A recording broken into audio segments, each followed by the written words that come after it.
Donc si on fait la chasse aux faux semblants, on peut par exemple parler des concerts de musique classique, qui sont l'apogée du faux semblant.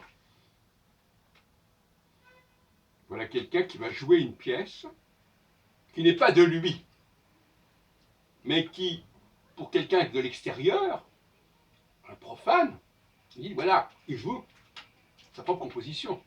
Parce qu'a priori, ce qui sort de nous, c'est quelque chose que nous avons élaboré.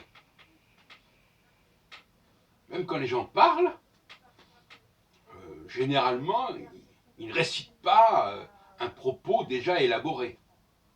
Sauf si on est dans le domaine du théâtre ou du concert. Et là, nous avons, malgré tout, qu'on le veuille ou non, un problème. Quelle est la leçon qu'on peut tirer de ce type de spectacle où les gens font l'apologie, en quelque sorte, de l'imposture. Je me fais passer pour ce que je ne suis pas. J'avais pensé aux joueurs d'échecs du temps de Louis XV, un automate qui en réalité était actionné par un véritable joueur d'échecs qui était caché dans la structure même de l'automate. Ben c'est pareil. Un pianiste qui joue du Beethoven, c'est comme si Beethoven était caché dans le piano. Je suis désolé de le dire. Donc ça, c'est toxique. Donc les dysfonctionnements, ils sont déjà là. Les dysfonctionnements, c'est quand quelqu'un se fait passer pour ce qu'il n'est pas.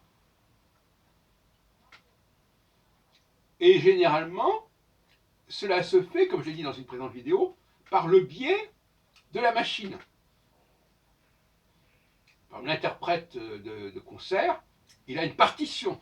Cette partition, c'est une machine et elle est surtout produite par une machine. S'il n'y avait pas tout cela, s'il n'y avait même pas d'écrit, eh bien, cette imposture ne pourrait pas avoir lieu. Le pianiste serait obligé de faire des choses de mémoire, d'improviser ou de broder, mais il ne pourrait pas simplement se substituer à l'auteur. Donc, tous ces performances sont toxiques. Alors, il y en a bien d'autres, mais il faudrait commencer par là. D'autant plus que les vraies productions sont reléguées, sont marginalisées, sont ignorées. On va préférer quelqu'un qui joue quelque chose à la place de quelqu'un d'autre, en se faisant passer pour quelqu'un d'autre, à quelqu'un qui joue sa propre production. Par un processus, je dirais, culturel, qui fait qu'on est habitué à une certaine musique et qu'on a envie de réécouter cette musique. Donc la culture, de ce côté-là, elle est toxique aussi, parce qu'elle nous ramène à un passé révolu qu'on ne peut faire revivre que par des expédients. Il faut le savoir, ça. Ça empoisonne la société, ça empoisonne l'esprit des gens.